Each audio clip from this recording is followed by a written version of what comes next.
Hello guys. हम लोग इसकी थ्योरी कंप्लीट कर चुके हैं। क्लास 10th के साइंस है जीव जनन कैसे करते हैं। इसके थ्योरी में अपन पढ़े थे बाइनरी फिजन है, मल्टीपल फिजन है, पुनरुद्भवन या पुनर्जनन पढ़े थे। हाइड्रा में क्या होता है तो मुकुलन होता है, बडिंग होता है। कायिक प्रवर्धन पढ़े थे। फिर इसके बाद लैंगिक जनन पढ़े थे कि लैंगिक जनन किस में होते हैं। ये सभी चीज़ें क्या है उसमें अपन थ्योरी में कंप्लीट कर चुके हैं। जैसे बाइनरी फिजन किस में होता है आपका तो अमीबा हो गया, लेशमानिया हो गया, इसमें क्या होता है बाइनरी फिजन होता है यानी कि द्विविखंडन होता है। फिर आपको मल्टीपल फिजन किस में होता है तो आपका प्लाज्मोडियम में होता है। फिर पुनर्जनन की क्षमता किस में होती है कि जितने भागों में काट दे उतने नए नए जीव बन जाते हैं आपके तो प्लेनेरिया में होता है। फिर हाइड्रा में क्या होता है तो हाइड्रा में मुकुलन होता है आपका। कायिक प्रवर्धन किस में होता है तो जिसमें जो है तो बीज नहीं पाए जाते हैं या कि जो अपने बीज बनने की क्षमता को खो दिए हैं, जो अपने संतति यानी कि जो अपने पेरेंट से जो है तो उनके जो है तो क्या लगाया जाता है कायिक, यानी कि जैसे केला हो गया, संतरा हो गया, गुलाब हो गया, चमेली हो गया। इसमें ये क्या है कायिक प्रवर्धन से जो है तो ये प्लांट तैयार होते हैं। फिर ब्रायोफिल्म की जो पत्तियां हैं जिसे पत्थर चट्टा कहते हैं उसमें भी क्या होता है कायिक प्रवर्धन होता है। फिर लैंगिक जनन किस में होता है तो लैंगिक जनन आपके पुष्प में है और ह्यूमन बींग्स में है, इसमें क्या होते हैं लैंगिक जनन होते हैं। इतनी सारी चीज़ें हम लोग किस में थ्योरी में पढ़ चुके हैं। गाइज आप लोग थ्योरी एक बार जरूर पढ़िए, उसके बाद क्वेश्चन आंसर विजिट करिए, बहुत पढ़ने में बहुत मज़ा आएगा गाइज। अपना यानी कि पढ़ाई करें तो आप ऐसे पढ़ें कि बिल्कुल 100% अपना दें। जीवन में कुछ नहीं है, सबसे पहले एजुकेशन, सबसे पहले पढ़ाई, उसके बाद सारा जीवन जो भी आपका लक्ष्य हो वही आप काम करें, लेकिन सबसे पहले आप ना 100% सिर्फ पढ़ाई में देना है। चलिए स्टार्ट करते हैं। डीएनए की प्रतिकृति का प्रजनन में क्या महत्व है। डीएनए के अणुओं में आनुवांशिक गुणों का संदेश होता है जो जनक से संतति पीढ़ी में जाता है, यानी कि जो पेरेंट होते हैं उनसे क्या है जो नई पीढ़ी होती है, जो संतति पीढ़ी होती है उसमें क्या होता है पीढ़ी दर पीढ़ी जो ये गुण जाते हैं किसके द्वारा जाते हैं डीएनए के द्वारा ट्रांसफर होते हैं। क्योंकि डीएनए में क्या होता है न्यूक्लियस होता है, केंद्रक होता है। यह पीढ़ी दर पीढ़ी अभिलक्षण हस्तांतरित करने में सहायता करता है। साथ ही डीएनए प्रतिकृति में विभिन्नताएं पाई जाती हैं जो लंबे समय तक किसी स्पेसीज के उत्तरजीविता के लिए आवश्यक होती है। यानी कि अपने जैसे जीव जो है तो उत्पन्न करें उसके लिए क्या है ये जरूरी है कुछ जो डीएनए है उसमें जो है तो चेंजेस ना हो, वो जो तो एक पीढ़ी से दूसरी पीढ़ी में क्या होते रहें ट्रांसफर होते रहें। फिर क्वेश्चन नंबर 2 देखिए कि जीवों में विभिन्नता स्पीशीज के लिए तो आवश्यक है परंतु बेष्टि के लिए आवश्यक नहीं है, क्यों। विभिन्नताएं स्पीशीज की उत्तरजीविता बनाए रखने में उपयोगी होता है क्योंकि यदि किसी समष्टि के जीवों में कुछ विभिन्नता होंगी तभी अचानक कुछ उग्र परिवर्तन आने पर जीवित रह पाएंगे, अन्यथा समष्टि का समूल विनाश संभव है। यानी कि जो ग्लोबल वार्मिंग होती है उसके वजह से जो जीव उस तरह में उस हर प्रकार के वातावरण में रहने के लिए क्या होते हैं अपने आप को तैयार करते हैं। अगर हर प्रकार के वातावरण में वो एडजस्टमेंट नहीं कर पाएंगे तो जब कोई भी उसमें परिवर्तन होगा, चेंजेस होगा, तो क्या होगा उन जीवों पर प्रभाव पड़ेगा जिसके कारण उनकी क्या होगी मृत्यु हो जाएगी। जैव वैश्विक उष्मीकरण या ग्लोबल वार्मिंग के कारण शीतोष्ण जल के जीवाणुओं की समष्टि में से अधिकतर जीवाणु बेस्ट मर जाएंगे परंतु उष्ण प्रतिरोधी क्षमता वाले कुछ परिवर्तन जीवित रहेंगे। फिर देखिए द्विखंडन बहुखंडन से किस प्रकार भिन्न है। यानी कि जो बाइनरी फिजन है आपका और मल्टीपल फिजन है दोनों में क्या डिफरेंट है तो द्विखंडन विधि में कोई जीव एक कोशिका से दो कोशिकाओं में विभाजित हो जाती है बाइनरी में, और बहुखंडन या मल्टीपल फिजन में क्या होता है परंतु बहुखंडन में एक कोशिका कई संतत कोशिकाओं में परिवर्तित हो जाती है। फिर बाइनरी में का एग्जाम्पल आपका क्या है तो अमीबा है। अमीबा में द्विखंडन तथा एक अमीबा किसी तल से दो भागों में विभक्त हो जाता है। तथा लेशमानिया है जो कि क्या है आपका काला जार जो रोग होता है उसका क्या है ये रोगाणु है। लेशमानिया में कोशिका के एक सिरे पर कोणे के समान सूक्ष्म संरचना होती है। अपन जो थ्योरी पढ़े हैं उसमें लेशमानिया का डायग्राम बना है, आप लोग देखिएगा पढ़िएगा आपको सब बढ़िया अच्छे समझ में आएगा। ऐसे जीवों में द्विखंडन एक जो है तो निर्धारित तल से होता है, यानी कि जो इनका द्विखंडन होता है बीच से विभाजित होता है, इनका निश्चित एक तल होता है। फिर इसमें देखिए आपका मल्टीपल में मलेरिया परजीवी प्लाज्मोडियम एक ऐसी कोशिका जीवों के बाहर एक परत चढ़ी होती है जिसके अंदर कई कोशिकाएं बन जाती हैं और बाहर का आवरण कटने पर ये कोशिकाएं मुक्त हो जाती हैं। बीजाणु द्वारा जनन से जीव किस प्रकार लाभान्वित होते हैं, यानी कि जो बीजाणु द्वारा जनन होते हैं तो किस प्रकार से इन्हें लाभ होता है। बीजाणु के चारों ओर एक मोटी भित्त होती है जो प्रतिकूल परिस्थितियों में उसकी रक्षा करती हैं। नम सतह के संपर्क में आने पर वह वृद्धि करने लगता है। ये हल्के तथा गोल होते हैं जिसके कारण आसानी से वातावरण में फैल जाते हैं। क्या आप कुछ कारण सोच सकते हैं जिससे पता चलती हो कि जटिल संरचना वाले जीव पुनरुद्भवन द्वारा नई संतति उत्पन्न नहीं कर सकते हैं। जटिल संरचना वाले जीवों में विशिष्ट कार्य करने के लिए एक खास अंग एवं अंगतंत्र होते हैं, इसलिए ऐसे जीवों के किसी भाग को काट कर नया जीव उत्पन्न नहीं किया जा सकता है। पुनरुद्भवन विशिष्ट कोशिकाओं द्वारा संपादित होती है। इन कोशिकाओं के क्रम प्रसरण से अनेक कोशिकाएं बन जाती हैं। इस प्रकार का जनन केवल उन्हीं जीवों में संभव है जिनमें विशिष्ट कार्य के लिए अंग नहीं पाए जाते हैं। क्वेश्चन नंबर 4 देखिए, कुछ पौधों को उगाने के लिए कायिक प्रवर्धन का उपयोग किया जाता है, क्यों? कुछ पौधों को उगाने के लिए कायिक प्रवर्धन के उपयोग निम्नलिखित कारणों से किए जाते हैं। अब देखिए कौन कौन से रीजन हैं। कायिक प्रवर्धन द्वारा उगाए गए पौधों में बीज द्वारा उगाए गए पौधों की अपेक्षा पुष्प एवं फल कम समय में लगते हैं। यानी कि जो कायिक प्रवर्धन द्वारा जो पौधे तैयार किए जाते हैं तो उसमें क्या होता है, फल जल्दी लगते हैं, पुष्प जल्दी आते हैं, क्योंकि उसमें थोड़ा टाइम कम लगता है, क्योंकि वह अपने जनक पौधों से डायरेक्ट तैयार होते हैं।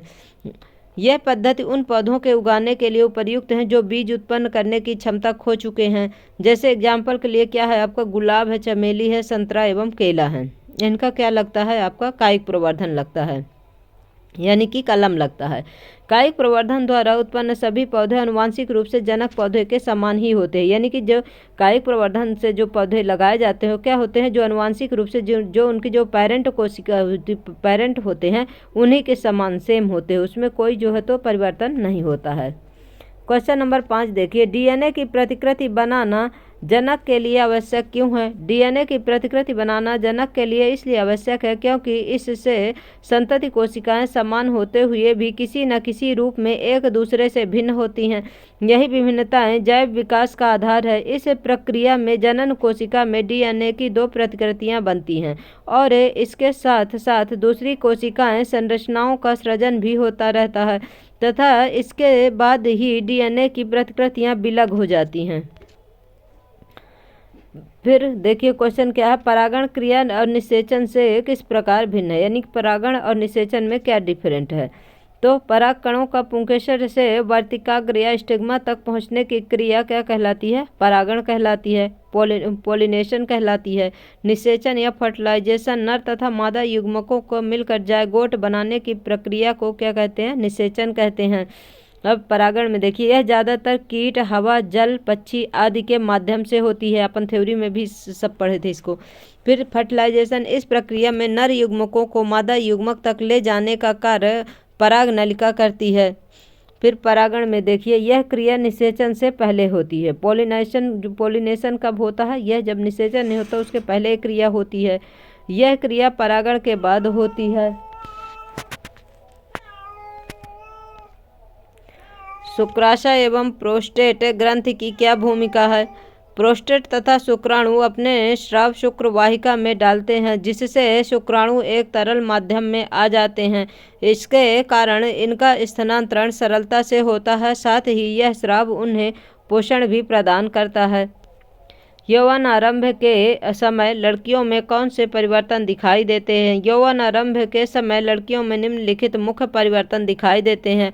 वक्ष के भाग में स्तनों का विकास होना, रजोधर्म या ऋतुस्राव प्रारंभ होना, आवाज़ पतली हो जाना, गुप्तांगों पर बाल उत्पन्न होने लगते हैं। माँ के शरीर में गर्भस्थ भ्रूण को पोषण किस प्रकार प्राप्त होता है। भ्रूण को माँ के रुधिर से ही पोषण मिलता है। इसके लिए एक विशेष संरचना होती है जिसे प्लेसेंटा कहते हैं। यह एक तस्तरी नुमा संरचना है जो गर्भाशय की भित्ति में धसी होती है। इसमें भ्रूण की ओर के ऊतक में प्रवर्ध होते हैं।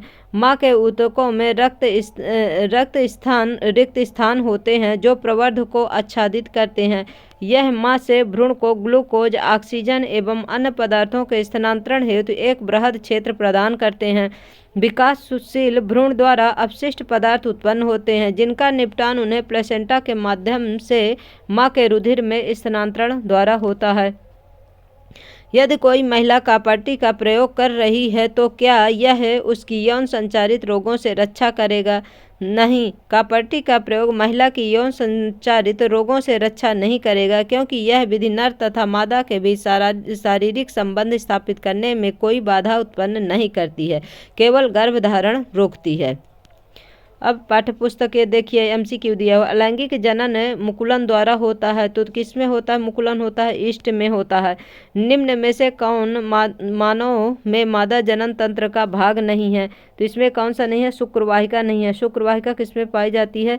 मेल में पाई जाती है, फीमेल में नहीं पाई जाती। परागकोश में होते हैं बाह्यदल, अंडाशय, अंडक, परागकण। तो परागकोश में परागकण होंगे। अलैंगिक जनन की अपेक्षा लैंगिक जनन के क्या लाभ हैं? अलैंगिक जनन की अपेक्षा लैंगिक जनन जो होता है उससे क्या लाभ है? अलैंगिक जनन में प्राप्त संतति जनक के समान समरूप होते हैं, क्योंकि इनमें एक ही जीव के डीएनए से प्रतिकृति प्राप्त होता है, परंतु लैंगिक जनन में 2 या 2 से अधिक जीव भाग लेते हैं। अतः संयोजन अनोखा होता है तथा भिन्न जीवों से प्राप्त डीएनए अत्यधिक विभिन्नताओं को बढ़ावा देता है, जो विकास के लिए आवश्यक है। लैंगिक जनन में नए संयोजन के अवसर उत्पन्न होते हैं, जिससे नई स्पीशीज एवं जाति की उत्पत्ति होती है। मानव में वृषण के क्या कार्य हैं? मानव में वृषण के कार्य निम्न है। शुक्राणु का निर्माण करना है, टेस्टोस्टेरोन हार्मोन का स्राव करना है। ऋतुस्राव क्यों होता है? निषेचन नहीं होने की स्थिति में अंडाशय की अंतःभित्ति की मांसल एवं स्पंजी परत जैसी संरचना की आवश्यकता नहीं रहती, क्योंकि यह अंड के निषेचन होने की अवस्था में उसके पोषण के लिए आवश्यक होता है। अतः यह परत धीरे धीरे टूटकर योनि मार्ग से रुधिर एवं म्यूकस के रूप में निष्कासित होती है। इस चक्र में लगभग 1 मास का समय लगता है। इसे ऋतुस्राव या रजोधर्म कहते हैं। क्वेश्चन नंबर 7 देखिए, पुष्प की अनुदैर्ध्य काट का नामांकित चित्र बनाइए। ये देखिए, आपका ये भी आपका इसमें क्वेश्चन आ सकता है। जैसे आप स्त्री केसर हो गया, इधर देखिए स्त्री केसर यानी कि जो फीमेल वाला पार्ट है, और पुंग केसर यानी कि जो मेल वाला पार्ट है। इसमें स्त्री केसर में क्या क्या आपका अंडाशय है, वर्तिका है, वर्तिकाग्र है, और आपका पुंकेसर इधर जो मेल वाले पार्ट में क्या है, परागकोश है जो है, तो परागकोश है, तंतु है, दल है और बाह्य दल है। अब ये अंडाशय को क्या बोलते हैं? ओवरी बोलते हैं, और स्टाइल है, फिर स्टिग्मा है। सबसे ऊपर जो है ये क्या है? स्टिग्मा है, और ये पतली संरचना जो गई है क्या है? स्टिग्मा है। और इसमें देखिए जो परागकोश है ये क्या है? एंथर है आपका, और इसके नीचे जो पतली डंडी जैसे संरचना है वो तंतु जिसे कहते हैं वो क्या है? आपका फिलामेंट है। दल को क्या बोलते हैं? पेटल बोलते हैं। बाह्य दल को क्या बोलते हैं? सेपल बोलते हैं। गर्भ निरोधन की विभिन्न विधियां कौन सी हैं? गर्भ निरोधन की विधियां निम्नलिखित हैं। यांत्रिक अवरोध या फिजिकल बैरियर मेथड, ताकि शुक्राणु अंड कोशिका तक ना पहुंच सके। शिश्न को ढकने वाले कंडोम अथवा योनि में रखने वाले अनेक युक्तियां, जैसे लूप अथवा कॉपर्टी को गर्भाशय में स्थापित करना। हार्मोन संतुलन को परिवर्तन, ये दवाएं माता सामान्यतः गोली के रूप में लेती हैं, जिससे हार्मोन संतुलन में परिवर्तन हो जाता है तथा अंड का विमोचन ही नहीं होता है, अतः निषेचन नहीं हो पाता है। शल्य क्रिया तकनीकी, सर्जिकल मेथड क्या है? यदि पुरुष की शुक्र वाहिकाओं को अवरुद्ध कर दिया जाए तो शुक्राणुओं का स्थानांतरण रुक जाएगा। यदि मादा की अंडवाहिनी अथवा फेलोपियन नलिका को अवरुद्ध कर दिया जाए तो अंड डिंब गर्भाशय तक नहीं पहुंच सकेगा। दोनों ही अवस्थाओं में निषेचन नहीं हो पाएगा। क्वेश्चन नंबर 9 देखिए, एक कोशिकीय एवं बहुकोशिकीय जीवों की जनन पद्धति में क्या अंतर है? एक कोशिकीय और बहुकोशिकीय जीवों में जनन पद्धति में क्या अंतर है? देखिए क्या है दोनों में अंतर। एक कोशिका जनन पद्धति, बहुकोशिका जनन पद्धति। एक कोशिका जीवों में अलैंगिक प्रजनन द्वारा जनन होता है। बहुकोशिकीय जीवधारी में अलैंगिक तथा लैंगिक दोनों प्रकार के प्रजनन होता है। एक कोशिकीय जीवों में अलग से प्रजनन अंग नहीं होते हैं। बहुकोशिकीय जीवों में अलग से प्रजनन तंत्र होते हैं। एक कोशिकीय जीव में इसका उदाहरण अमीबा में द्विखंडन तथा प्लाज्मोडियम में बहुखंडन होता है। और बहुकोशिकीय जनन पद्धति में इसका उदाहरण अलैंगिक प्रजनन हाइड्रा में मुकुलन, राइजोपस में बीजाणु समागम या बीजाणु जो होता है स्पोर फॉर्मेशन आदि तथा लैंगिक प्रजनन में नर तथा मादा युग्मकों के संलयन द्वारा जायगोट का बनना। ये क्या है? बहुकोशिकीय जनन पद्धति। अब क्वेश्चन नंबर 10 देखिए, जनन किसी स्पीशीज की समष्टि के स्थायित्व में किस प्रकार सहायक है?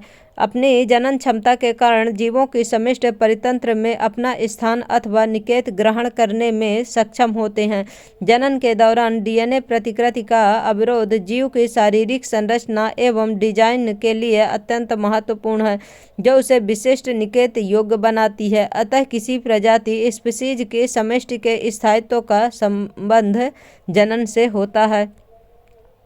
क्वेश्चन नंबर 11 देखिए, गर्भ निरोधक युक्तियां अपनाने के क्या कारण हो सकते हैं? गर्भ निरोधक युक्तियां अपनाने के निम्न कारण हैं।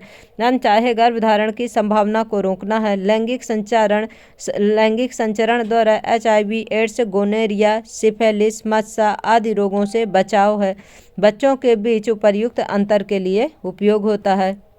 गाइज, आपका ये यूनिट कंप्लीट होता है। आप लोगों को हमारी क्लास कैसी लगती है? आप लोग हमारी क्लास को लाइक करिए, शेयर करिए, सब्सक्राइब करिए और बेल आइकन जरूर प्रेस कर लीजिए गाइज, जिससे क्या है जैसे ही आपका वीडियो अपलोड होगा आप लोगों को नोटिफिकेशन मिल जाएगा और आपको पढ़ने में जो है तो हेल्प मिलेगी। Thank you so much guys.